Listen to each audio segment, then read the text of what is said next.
กับสบายดีเด้อแม่FCเบิดสุขุสุคนเนาะมื้อนี้ก็มาพบมาพ่อกับน้องทงเนาะพี่น้องมื้อนี้ก็พอดีมาทางเพื่อนแม่พ่อพี่น้องเอ้ยโหทางแม่เพิ่นกำลังหาเสียหญ้าอยู่ตามสวนแม่เนาะ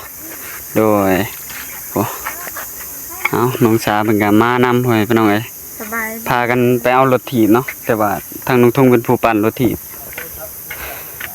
ตอนนี้ก็แปลงเรียบร้อยแล้วรถถีบว่าเนาะโดยไปเดี๋ยวถ่ายแม่เนาะเอาสบายดีแม่สบายดี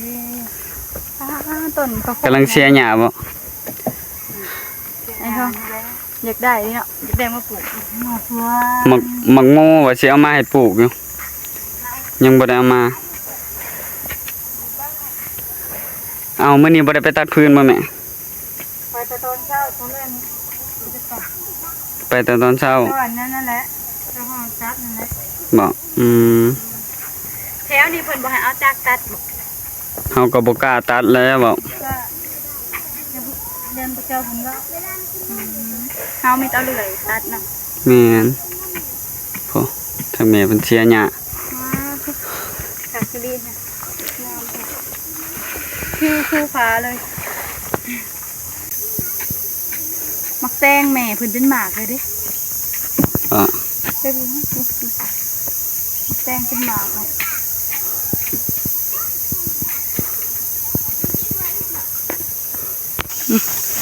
ตอนนี้แม่เพิ่นกำลังเสียหญ้าเนาะ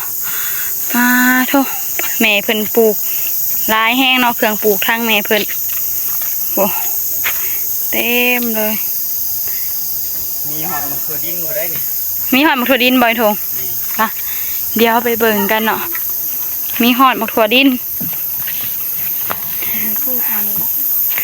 ป้าพง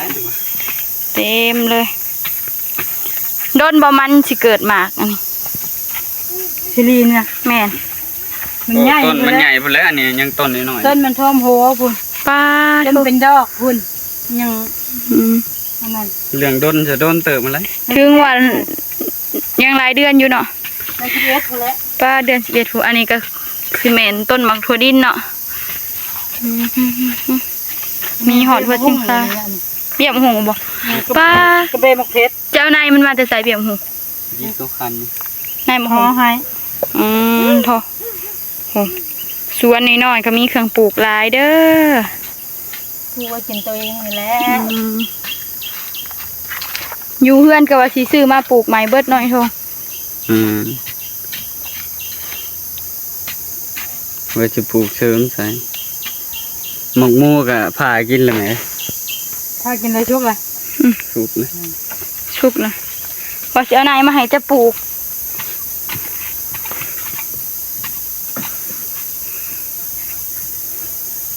ยะหวานนี่บ่หวานหน่อยทงน่ะหวานนั่นแหละโคตรหวานเลยไอ้ทงเพิ่นเป็นคนกินเนาะถ้าน้องสากินบ่ได้ก็เลยบ่ได้กินหวานคักขนาดไหนตอนแรกบ่ได้ฮู้เดี๋ยวมันสุกนะปานางมาจึงฮู้ว่ามันสุกแม่นป้าโธ่ปานางเราฮู้เด้เดี๋ยวข้อมันฟักมันก็สุกแล้วว่ะขอเบิ่งอยู่แต่ว่าเฮาบ่ฮู้เนาะขอเบิ่งซื่อๆหน่อยเถอะ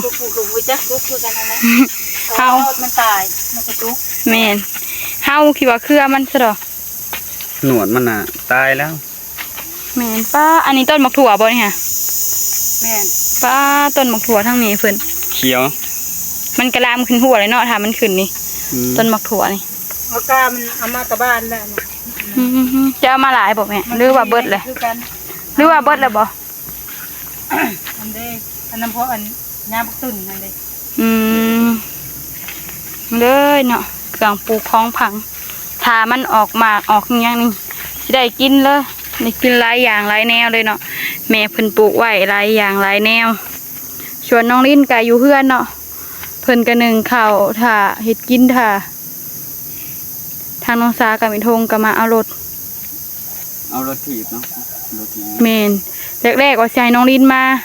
ย่านเพิ่นความทางบ่ได้เพราะว่าเขาเลิกการหน่อยทงรถเต็มหนทางเนาะทางน้องสาก็เลยมาขับเอารถจักรให้ทงปั่นรถจักรยานเมื่อว่าใช้น้องลิ้นเพิ่นมาเอานั่นแหละแต่รถ เลิกการหลายแฮง แม่น ย่านเพิ่นความทางบ่ได้กับปานนี้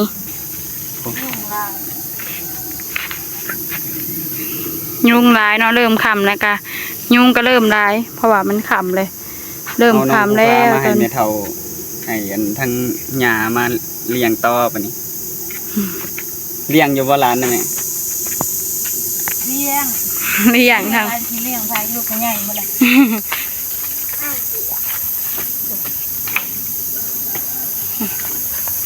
งามแฮงเนาะเลี้ยนอยู่ต้นข้าวโพดหรือว่าต้นหมากอิหยังนี่ทงหมากสลีน่ะ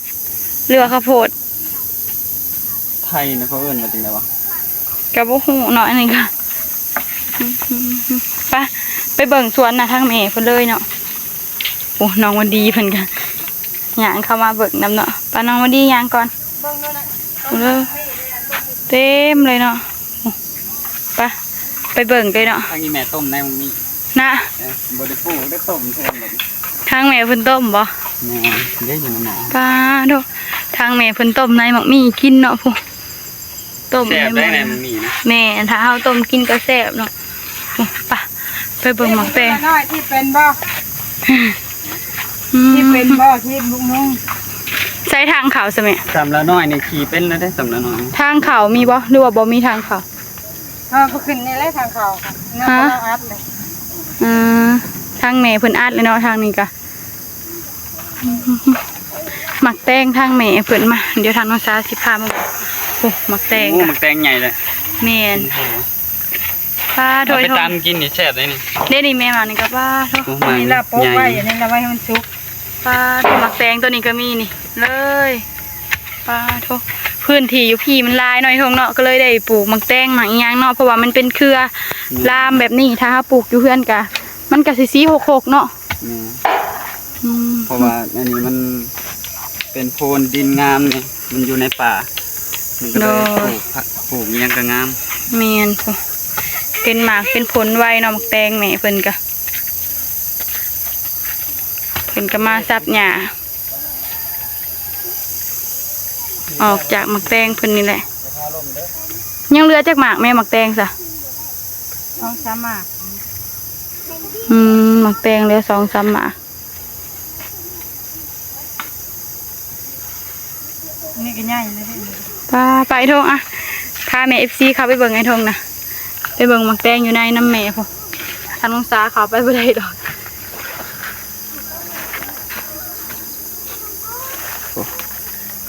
หมากนี่ยังน้อยอยู่เลยเนาะ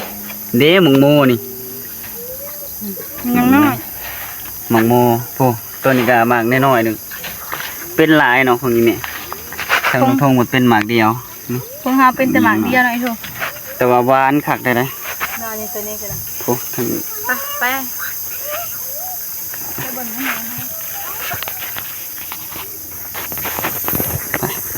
ใส่แล้วแม่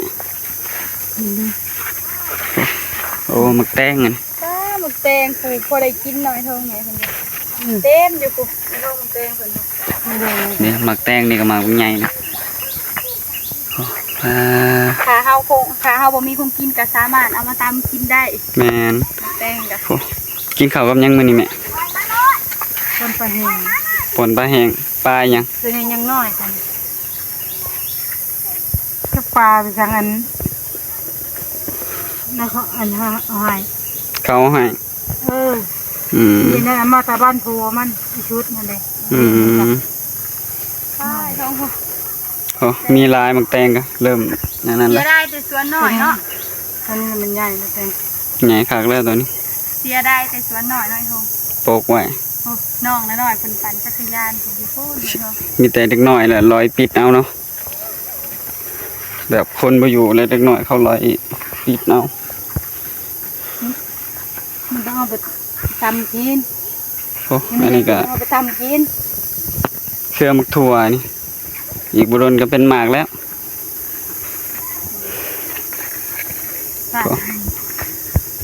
เป็นได้น้องสาหึบ่ต้องมาดูหลายเด้อบัดนี้ หาก็บ่เกิน หาก็บ่เกินนั้นเนาะแต่ก็บ่อยากให้น้องสาเพิ่นยังออกมาไวปานใดอันนี้เพิ่นมาเอารถ ยายน้องลิ้นเพิ่นพาปลดความทางบ่ได้เลย แม่นเฮาก็มาแล้วก็มาแวะนี่แล้วก็สิเมื่ออะไรจักหน่อยกันเนาะโอ้อันนี้ก็จักโมงเลย 5 โมงแล้วบ่ เนี่ยชับคือมันก็ปะนะ เอาเบิดละโมงเสียนี่ซื่อ ป้าใส่สะพืนไอ้โทงตัดมันได้ร้านสิ โอ้เด้พื้น3-4 โดนเอาล่อแก้วเนาะ อันนี้บ่โทงนี่บ่ อันนั้นแหละ เอาเลื่อยตัดใหญ่เลย แม่นเอาเลยตัดเอาได้3 โดนแต่ว่ามันอันนั้นไม่ใหญ่เต็มไว้ เลื่อยมันก็ประหยัดเข้านะ แม่นล่อก็ตีนหัวไป2แล้วเนาะ ระวังรถล้มเด้อเด็ก ซื้อมาก็ซื้อยางอันเดียวมา ๆตัวนึงแล้วยังมีอันนี้ยังมีเงินซื้อใส่ ยังเหลือเบิ่งหนึง ยังบ่มี อืม แล้วอาไปตัดมื้อนี้ก็ใช่ลายพัด เด็กทางเมียเพิ่นตัดมาแล้วเนาะ ร้อยมีลม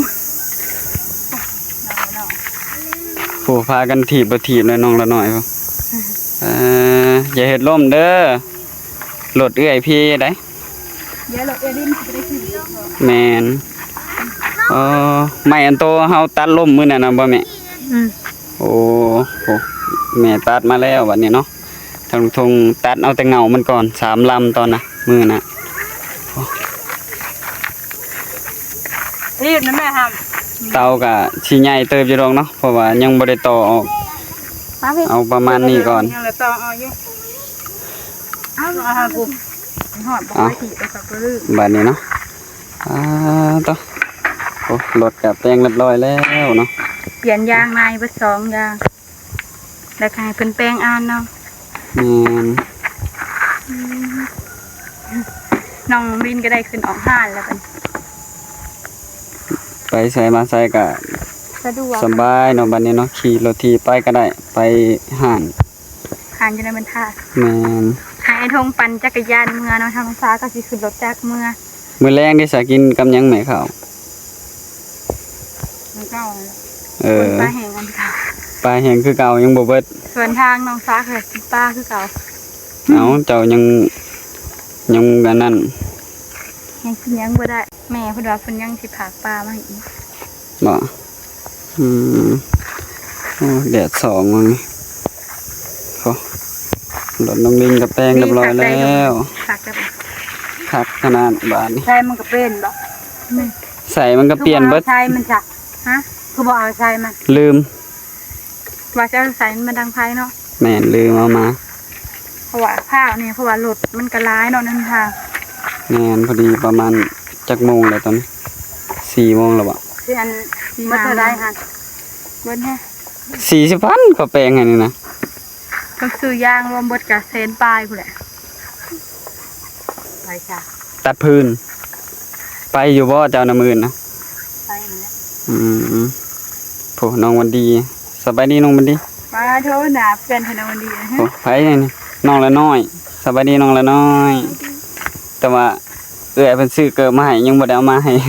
2 2 คู่พุ่น น้องทิ้งโทยกับพ่อไปดิ น่าจะพอดีกับน้องดีเพิ่นผมบ่จะเกิดนะก็บ่ฮู้คือกันเนาะก็ยังบ่ได้เอา น้ มา องทิ้งโท ให้ ยมา เบิ่ง นี่น้องพี่ ผู้น้องทิ้งถ้วยเพิ่นได้เกิดแล้วน้องทิ้งถ้วยเพิ่น ผมยาวเนาะน้องทิ้งโทยนะคะ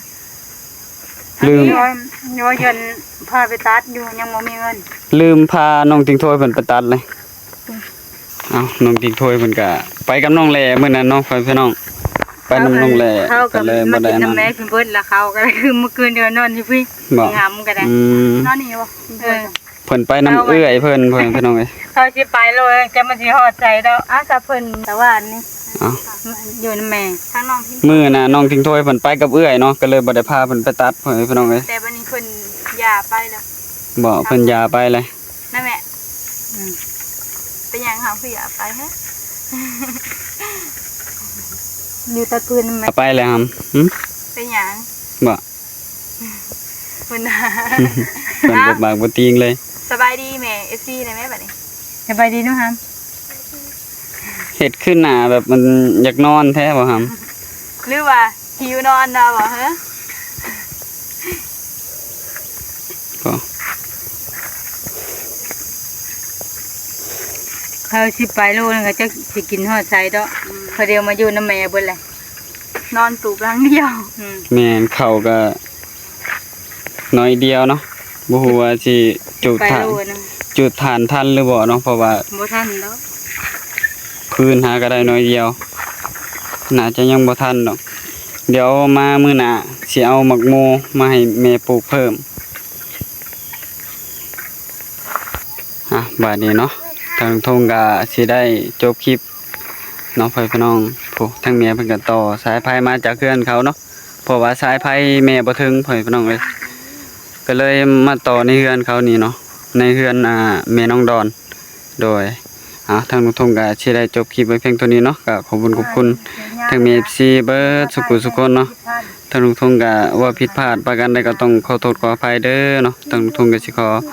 จบคลิปไปเพียงเท่านี้เนาะโดยขอกล่าวคำว่าสบายดี